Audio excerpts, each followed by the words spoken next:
Kali ini saya akan menjelaskan tentang apa itu belajar bermakna dari David Ausubel. Di sini saya akan menjelaskan tentang pengertian dan prinsip teori belajar dari Ausubel. Jadi teori belajar dari Ausubel adalah belajar bermakna. Belajar bermakna ini adalah teori yang menjelaskan bagaimana seseorang dapat menghubungkan ilmu baru dengan ilmu yang sudah dimilikinya. Teori ini juga dikenal dengan istilah meaningful learning. Ada beberapa prinsip teori belajar bermakna dari Ausubel. Yang pertama, belajar bermakna terjadi ketika siswa dapat menghubungkan pengetahuan baru dengan pengetahuan yang sudah dimilikinya. Yang kedua, belajar bermakna menitikberatkan relevansi pelajaran dengan struktur kognitif siswa. Yang ketiga, belajar bermakna menekankan pentingnya tujuan belajar. Yang keempat, belajar bermakna juga dapat dilakukan dengan dua cara, yaitu belajar dengan cara menemukan dan belajar dengan cara menerima. Yang terakhir, belajar makna dapat diwujudkan dengan menggunakan advanced organizer.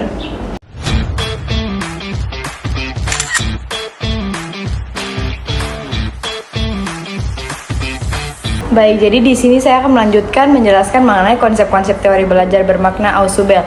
Yang pertama itu ada advanced organizer, di mana advanced organizer ini adalah kerangka isi pengait yang membantu para siswa untuk mengorganisasi, mengingat dan juga mengaitkan pengetahuan baru mereka dengan pengetahuan mereka yang sudah ada sebelumnya. Yang kedua itu ada belajar bermakna, di mana belajar bermakna ini berbeda dengan belajar hafalan. Kalau belajar hafalan terjadi ketika struktur kognitif cocok dengan fenomena baru, tapi belum ada makna. Kalau belajar bermakna itu dapat meningkatkan kemampuan para siswa. Setelah ini akan kami perlihatkan contoh-contoh penerapan teori belajar bermakna dari Ausubel, sekitar 7 contoh, jadi selamat menyaksikan.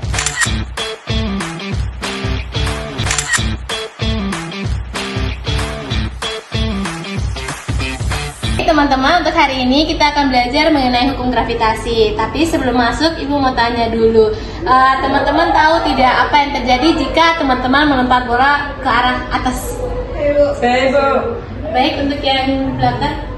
Ya, dia bolanya tuh akan naik dan jatuh Ibu ke tanah. Iya, terus ini? Bolanya akan memantul Ibu. Ini tuh? Bolanya akan ketarik ke tanah lagi Bu.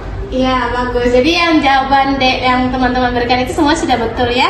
Jadi hukum gravitasi itu adalah gaya tarik-menarik antara dua benda, yang dimana jika bendanya makin besar maka masanya juga besar. Jika dianya kecil maka itu terjadi karena jaraknya jauh. Paham semuanya? Paham.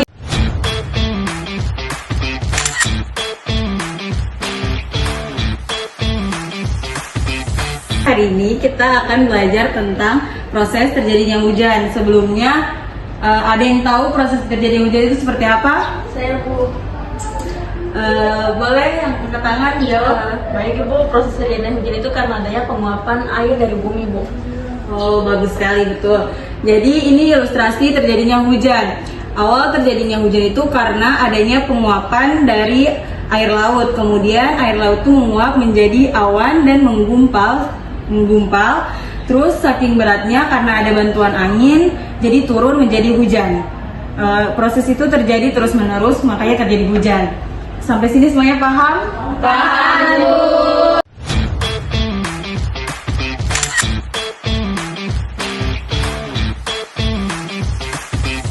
Hari ini tuh kita akan belajar perbedaan budaya di belahan dunia. Nah, sebelum mulai belajar ini kita cari tahu dulu nih, apa sih budaya itu? Ada yang bisa jelasin ke Ibu? Saya Bu. Ya, silakan. Budaya itu tradisi Bu. Yang di belakang? Budaya itu gaya hidup di suatu tempat Ibu. Nah, betul sekali anak-anak. Budaya itu suatu kebiasaan atau cara hidup dari suatu kelompok masyarakat. Nah, contohnya tuh kayak kalau di Indonesia tuh budaya salamnya itu kayak dia kalau ketemu orang tua itu pasti kita salim. Nah, kalau di Jepang itu budayanya membungkuk. Apakah kalian paham? Paham Ibu.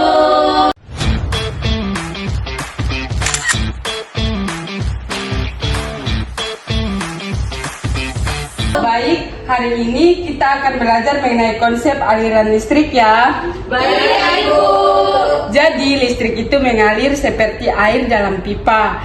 Kabel listrik adalah pipa dan aliran listriknya adalah air. Jadi Ibu akan menjelaskan dalam bahasa sehari-hari cara kerja aliran listrik. Jadi aliran listrik itu lampu itu akan menyala saat saklar dinyalakan. Terus karena aliran listrik seperti air yang mengalir ke lampu. Apakah kalian paham? Paham, Ibu.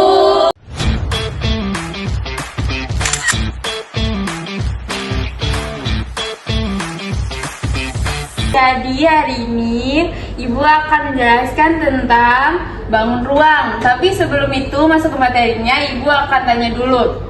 Pernahkah kalian melihat kotak hadiah sama bola? Terus apa sih bentuknya? Kalau yang tahu angkat tangan. Ya, yang di belakang silakan. Kalau bola itu bentuknya bulat, kalau kotak hadiah itu bentuknya persegi. Ya, bagus. Di depan. Jadi yang bola itu seperti lingkaran, Ibu, sedangkan kotak hadiah seperti persegi atau persegi panjang. Baik, benar sekali jawabannya. Jadi kotak hadiah itu biasanya seperti bangun ruang persegi atau persegi panjang, sedangkan kalau bola itu bentuknya lingkaran.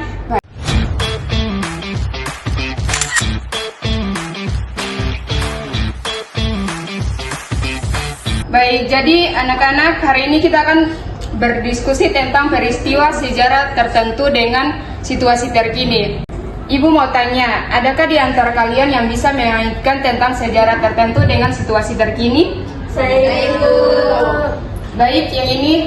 Baik Ibu, saya bisa menaikkan sejarah tertentu yang sudah di masa kini seperti contohnya proklamasi. Di masa lalu Indonesia tuh pada tanggal 17 Agustus tahun 1945 melakukan proklamasi untuk merayakan pembebasan dari penjajahan. Sampai saat ini pun setiap tahunnya di tanggal 17 Agustus itu masih tetap dilakukan perlombaan dan upacara untuk mensyukuri anugerah proklamasi tersebut kepada Indonesia, Ibu. Baik, ada jawaban lain? Saya Ibu. Silakan. Contohnya itu sejarah dari Raden Ajeng Kartini yang dimana dia memperjuangkan hak perempuan yang sekarang dampaknya itu perempuan bisa bersekolah dan berkarir seperti kayak mau jadi dokter ataupun insinyur juga bisa, Ibu. Baik, Saya Ibu. jadi ada juga sejarah bahwa revolusi industri mengubah cara orang bekerja dari tangan manusia ke mesin. Nah, dampaknya di situasi terkini adalah kayak sekarang revolusi digital yang menggantikan banyak pekerjaan manual dengan teknologi seperti robot dan kecerdasan buatan, Bu. Baik, bagus sekali jawabannya, semuanya benar ya.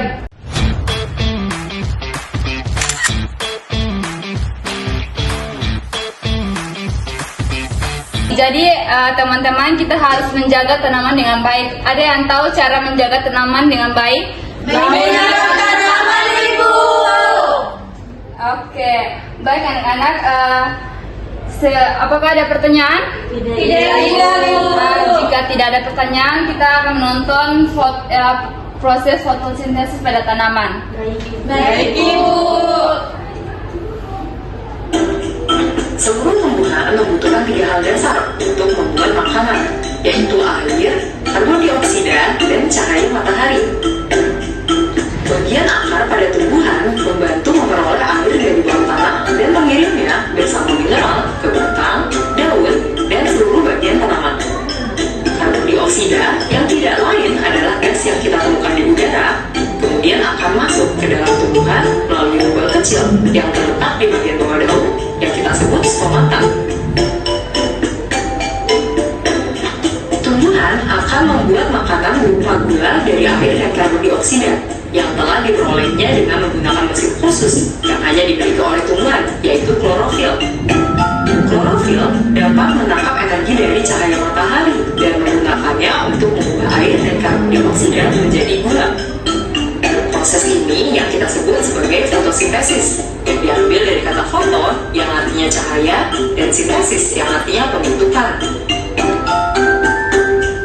Gula yang dihasilkan dapat digunakan langsung oleh tumbuhan atau disimpan dalam bagian lain seperti buah yang sering kita konsumsi. Selain gula, produk lain dari fotosintesis adalah gas oksigen yang akan keluar melalui stomata ke udara. Kemudian kita hirup dan gunakan untuk bernafas. Sekarang kita tahu, tumbuhan menggunakan air dan karbon dioksida dari lingkungan untuk membentuk gula dan oksigen yang penting untuk kita. Kita hanya bisa hidup apabila ada tumbuhan. Makanan yang kita makan dan udara yang kita hirup semuanya diberikan oleh tumbuhan kepada kita. Oke anak-anak, anak-anak, apakah kalian sudah paham? Paham, Ibu. Ya, sekian dari Ibu. Wabillahi taufiq wal hidayah. Wassalamualaikum warahmatullahi wabarakatuh. Waalaikumsalam warahmatullahi wabarakatuh.